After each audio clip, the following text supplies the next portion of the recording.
ఇక breaking news చూస్తున్నాం. AP CM Chandrababu Vizianagaram జిల్లాలో పర్యటించనున్నారు. సీఎం పర్యటన కోసం దత్తిరాజేరు మండలం దత్తి గ్రామంలో అధికారులు ఏర్పాటు పూర్తి చేశారు. అలాగే ఎన్టీఆర్ భరోసా పథకం కింద పింఛన్ పంపిణీ చేయనున్నారు. దత్తి గ్రామ సచివాలయం పరిధిలో ముఖ్యమంత్రి చేతుల మీదుగా 2 లబ్ధిదారులకు పింఛన్లు అందించనున్నారు. ఇక 12 గంటల సమయంలో దత్తి గ్రామంలో ఏర్పాటు చేసిన హెలీప్యాడ్ కు చేరుకుని అక్కడి నుంచి నేరుగా ప్రజావేదిక వద్దకు వెళ్లి ప్రసంగించనున్నారు. అనంతరం 2 లబ్ధిదారుల ఇంటికి వెళ్లి ఎన్టీఆర్ భరోసా సామాజిక పింఛన్లని పంపిణీ చేస్తారు. ప్రజలతో మమేకమై వారి సమస్యలను తెలుసుకోనున్నారు. మధ్యాహ్నం పార్టీ నాయకులు కార్యకర్తలతో సమావేశం నిర్వహించి 4 గంటల సమయంలో తిరుగు ప్రయాణం అవుతారు.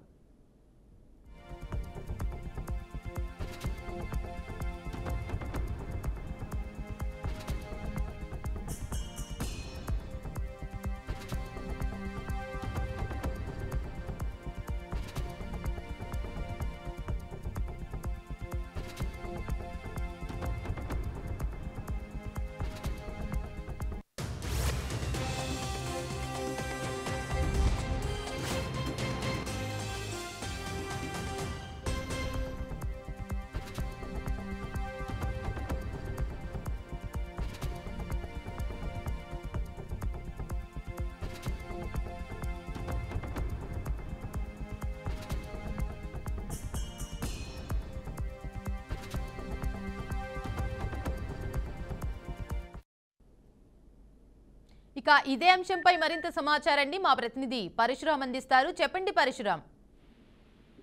దేవిక ఈరోజు ఆంధ్రప్రదేశ్ రాష్ట్ర ముఖ్యమంత్రి చంద్రబాబు నాయుడు విజయనగరం జిల్లాలో పర్యటించనున్నారు.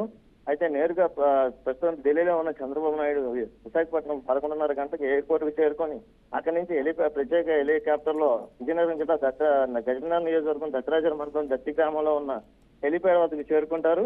అక్కడి నుంచి నేరుగా సభాస్థలికి చేరుకొని సభస్థలిలో మాట్లాడిన తర్వాత 12:12 సమయంలో లబ్ధిదారుల వద్దకు వెళ్లి లబ్ధిదారులకి డైరెక్ట్ నేరుగా ఎన్టీఆర్ భరోసా పెన్షన్ పథకంతో అంటే తన చేతుల మీదుగా లబ్ధిదారులకు అందజేస్తూ అక్కడే ఉన్న ప్రజలతో మమేకమై వాళ్ళ సమస్యలను అడిగి తెలుసుకున్న తర్వాత మళ్ళీ అక్కడి నుంచి 1:30 సమయంలో పార్టీ కార్యకర్తలతోనూ పార్టీ నాయకులతోనూ మమేకమైన తర్వాత మళ్ళీ జిల్లాలో ఉన్న విషయాలన్నీ తెలుసుకొని ఎటువంటి సమస్యలు ఉన్నా తెలుసుకొని వాటిని పరిష్కరించే చూడడం కోసం చంద్రబాబు నాయుడు అయితే ఈరోజు పర్యటన చేస్తున్నారు.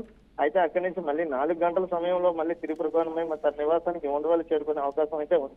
అయితే ప్రస్తుతం అయితే విజయనగరం చేరుకుంటున్న చంద్రబాబు నాయుడు తాలూకా అంటే మొట్టమొదటిసారిగా గెలిచిన అంటే టీడీపీ గవర్నమెంట్ వచ్చిన తర్వాత మొదటిసారిగా విజయనగరం జిల్లా రానున్నారు. ఇది మినిస్ట్రీ కాన్స్టిట్యున్సీ కావడంతో మరి కొంచెం ప్రత్యేకత అయితే ఏర్పడింది. దీనికి సంబంధించి ఏర్పాట్లు కూడా పకడ్బందీగా చేశారు. ఎటువంటి అమాయచనీయ సంఘటనలు జరగకుండాను ఎటువంటి ఇబ్బందులు కలగకుండా వచ్చే జనానికి కూడా ఇబ్బంది కలగకుండా గత 2 రోజుల నుంచి మినిస్టర్స్ తర్వాత ఎమ్మెల్యేస్ అధికారులు అందరూ కలిసి ఎటువంటి సంఘటనలు అవాంఛనీయ సంఘటనలు జరగకుండా లేదంటే ఎటువంటి ఇబ్బందులు వచ్చే ప్రజలకు ఇబ్బంది కలగకుండా ఉండేందుకు ఏర్పాట్లు అయితే ఘనంగానే చేసుకున్నారు. చంద్రబాబు నాయుడు వచ్చిన తర్వాత ఇవన్నీ మీటింగ్ అయిన తర్వాత మళ్ళీ చంద్రబాబు నాయుడు వెళ్లేంత వరకు కఠినమైన భద్రతా ఏర్పాట్లను ఏర్పాటు చేస్తున్నారు. Devika. Right, thank you for the update Parashuram.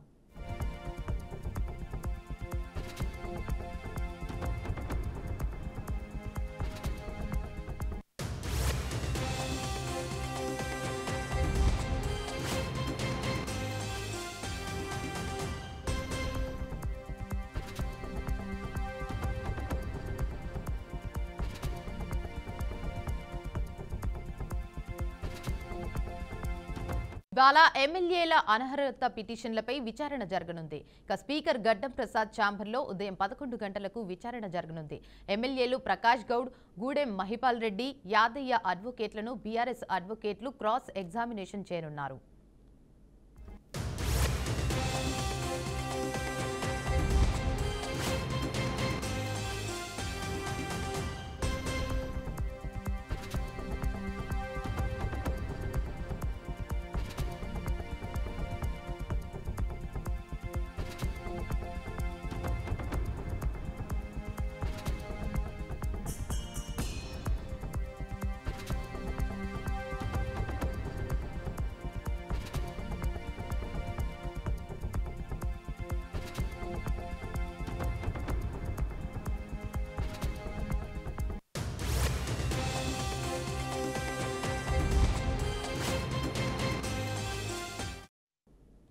ఇక బ్రేకింగ్ న్యూస్ చూస్తున్నాం. ఇవాళ ఎమ్మెల్యేల అనర్హత పిటిషన్లపై విచారణ జరగనుంది.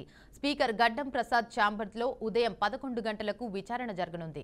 ఎమ్మెల్యేలు ప్రకాష్ గౌడ్, గూడెం మహిపాల్ రెడ్డి, యాదయ్య అడ్వకేట్లను బీఆర్ఎస్ అడ్వకేట్లు క్రాస్ ఎగ్జామినేషన్ చేయనున్నారు. ఇక ఇదే అంశంపై మరింత సమాచారాన్ని మా సబ్ ఎడిటర్ శ్రీకాంత్ అందిస్తారు. చెప్పండి శ్రీకాంత్.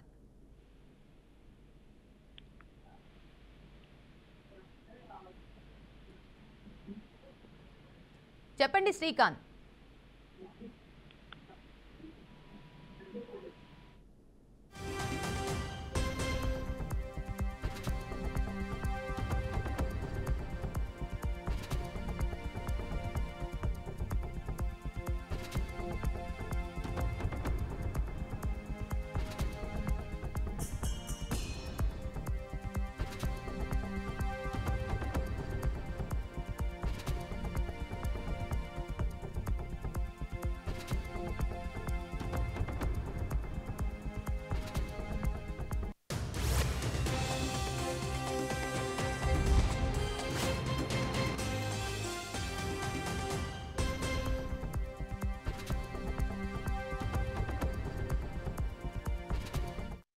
ఇక బ్రేకింగ్ న్యూస్ చూస్తున్నాం. ఇవాళ ఎమ్మెల్యేల అనర్హత పిటిషన్లపై విచారణ జరగనుంది. స్పీకర్ గడ్డం ప్రసాద్ ఛాంబర్లో ఉదయం 11 గంటలకు విచారణ జరగనుంది. ఎమ్మెల్యేలు ప్రకాష్ గౌడ్, గూడెం మహిపాల్ రెడ్డి, యాదయ్య అడ్వకేట్లను బీఆర్ఎస్ అడ్వకేట్లు క్రాస్ ఎగ్జామినేషన్ చేయనున్నారు. ఇక ఇదే అంశంపై మరింత సమాచారాన్ని మా సీనియర్ సబ్ ఎడిటర్ శ్రీకాంత్ అందిస్తారు. చెప్పండి శ్రీకాంత్. రైట్ దేవిక, ఏదైతే ఎమ్మెల్యేల అనర్హత పిటిషన్లపై సంబంధించి తెలంగాణ అసెంబ్లీ స్పీకర్ గడ్డం ప్రసాద్ కుమార్ ఛాంబర్ లో ఇవాళ ఉదయం 11 గంటలకు విచారణ అనేది జరగనుంది. అయితే దీనికి సంబంధించి బీఆర్ఎస్ పార్టీ చేత అయితే గతంలో ఎప్పుడైతే 2023 ఎన్నికల్లో బీఆర్ఎస్ టికెట్ పై చేసిన 10 మంది ఎమ్మెల్యేలు కూడా కాంగ్రెస్ లో చేరినందుకు సంబంధించి ఈ పిటిషన్ ఏదైతే దాఖలు చేసినా దానికి సంబంధించి ఇప్పుడు విచారణ కొనసాగుతూ ఉంది. అయితే ఇవాళ ఉదయం 11 గంటలకు ఏదైతే విచారణ జరగనుందో అందులో ఎమ్మెల్యేలు T Prakash Goud, Rajendra Nagar MLA T Prakash Goud, అలాగే పటాన్చెరు ఎమ్మెల్యే గూడెం మహిపాల్ రెడ్డి, చేవెళ్ల ఎమ్మెల్యే కాళ యాదయ్య, అలాగే గద్వాల ఎమ్మెల్యే బండ్ల కృష్ణమారెడ్డి కూడా వీళ్ళందరూ కూడా ఈ విచారణలో పాల్గొన్నారు. ఈ వీళ్ళకి సంబంధించిన అడ్వకేట్లు ఎవరైతే ఎమ్మెల్యేలకు సంబంధించిన అడ్వకేట్లను బీఆర్ఎస్ అడ్వకేట్లు క్రాస్ ఎగ్జామినేషన్ చేసే అవకాశాలు అయితే కనిపిస్తున్నాయి. అయితే కట్టుదిట్టమైన భద్రత ఏర్పాటు చేశారు. అక్కడ మీడియా సందర్శకులు ఎవరికి కూడా అనుమతులు లేకుండా మొబైల్ ఫోన్లు రికార్డులు కూడా ఇవన్నీ నిషేధించి మరి ఇక్కడ కట్టుదిట్టమైన ఏదైతే భద్రత ఏర్పాట్ల నడుమ ఈ విచారణ కొనసాగుతూ ఉంది. అయితే ఏదైతే గత మునుపటి సెషన్లు ఏవైతే సెప్టెంబర్ 29 నుంచి 29 ఎవరైతే ఎమ్మెల్యేలు తమ సాక్ష్యాలు ఇచ్చారో అది బీఆర్ఎస్ ప్రకారం ఫాల్స్ టెస్ట్ మనీ అంటూ కూడా బీఆర్ఎస్ ప్రకారం చెప్తా వస్తుంది. అయితే విచారణ ముగిసిన తర్వాత అంటే ఏదైతే తీర్పు వచ్చే అవకాశం ఉందో దాని తర్వాత పూర్తి డీటెయిల్స్ అయితే తెలిసే అవకాశం ఉంది. ఇది తెలంగాణ రాజకీయంలో ఒక పెద్ద మలుపు తీసుకొచ్చే అవకాశం కూడా మనకు అనిపిస్తుంది. అయితే ఏదైతే ఈ నెల అక్టోబర్ 6 వరకు ఈ విచారణ ప్రక్రియ అనేది కొనసాగుతుంది. 6 తర్వాత 6న ముగిసే అవకాశం కనిపిస్తుంది. అయితే ఎమ్మెల్యేలు ఎవరైతే కాంగ్రెస్ ఈవెంట్లలో పాల్గొన్నట్టు బీఆర్ఎస్ వీడియోలు, డాక్యుమెంట్లు, ఫోటోలు సమర్పించే ప్రయత్నం చేస్తుంది. అయితే ఎమ్మెల్యేలు మాత్రం ఇంకా మేము బీఆర్ఎస్ లోనే ఉన్నామని కూడా డిఫెండ్ చేసే ప్రయత్నం చేస్తా ఉన్నారు. అయితే మొత్తం 3 నెలల అక్టోబర్ 31 వరకు కూడా ఈ తీర్పు అనేది ఇవ్వాల్సి ఉంటుంది. అయితే ఒకవేళ ఎమ్మెల్యేలు ప్రొట్రాక్ట్ చేస్తే అడ్వర్స్ ఇన్ఫరెన్స్ డ్రా చేయాల్సిన అవసరం కూడా ఉంటుందని కూడా చెప్పొచ్చు. అయితే మనం ఒక విషయం ఇక్కడ క్లియర్ ఒక అంశం చూస్తే కనుక ఏదైతే 64 సీట్లకు 10 సీట్లు కలిపి 74 సీట్లతో కాంగ్రెస్ ప్రభుత్వం నడిపిస్తూ ఉందో ఈ నేపథ్యంలో ఒకవేళ అనర్హత అనేది వస్తే కనుక కాంగ్రెస్ మెజార్టీ తగ్గి 64కు వచ్చే అవకాశం కనిపిస్తుంది. మళ్ళీ బై ఎలక్షన్లు కూడా జరిగే అవకాశాలు కూడా కనిపిస్తున్నాయి. అంటే దీనివల్ల ఒక విషయాన్ని మనం గమనిస్తే కనుక ఖర్చు, సమయం అనేది పెద్ద భారంగా మారే పరిస్థితి కనిపిస్తోంది. అయితే ఇక్కడ ముఖ్యంగా బీఆర్ఎస్ స్టాండ్ ఏంటంటే అటు కేటీఆర్ కానీ పల్లా రాజేష్ వారంతా కూడా తక్షణంగా అనర్హతలను ఖచ్చితంగా డిమాండ్ చేస్తూ ఉంటారు. ఎమ్మెల్యేలు ఓపెన్ గా డిఫెక్ట్ చేసేసి కోర్టులో కూడా ఫాల్స్ స్టేట్మెంట్స్ ఇస్తున్నారంటూ కూడా ఆరోపణలు చేసే ప్రయత్నం చేస్తుంది. ఇదే అంశానికి సంబంధించి సుప్రీంకోర్టు కూడా గతంలో వ్యాఖ్యలు చేసింది. జూలై 31 ఆర్డర్ లో స్పీకర్ వ్యవస్థ పూర్తిగా పనిచేయకపోతుంది అంటూ కూడా విమర్శలకు సాధించే ప్రయత్నం చేసింది సుప్రీంకోర్టు. పార్లమెంట్ స్పీకర్ కు డిఫెక్షన్ కేసులు అప్పగించిన పరిశీలించాలంటూ కూడా సూచనలు కూడా చేసింది. అయితే ఏదైతే 2024 నవంబర్ లో హైకోర్టు డివిజన్ బెంచ్ స్పీకర్ కు రీజనబుల్ టైం ఇవ్వాలంటూ కూడా ఆదేశాలు జారీ చేసింది. కానీ సుప్రీంకోర్టు దాన్ని సెట్ అసైడ్ చేసి 3 నెలల డెడ్ లైన్ మాత్రమే పెట్టింది. అంటే ఓవరాల్ గా ఎమ్మెల్యేల అనర్హత పిటిషన్ ఏదైతే ఉందో కొంత రాజకీయ పరిణామంలో అంటే తెలంగాణ రాజకీయాలు కొంత హాట్ టాపిక్ అయితే ఏర్పాటు చేసుకుని చెప్పుకోవాలి దేవిక. అయితే శ్రీకాంత్, ఈ విచారణ ఎన్ని గంటల పాటు జరగనుందంటారు?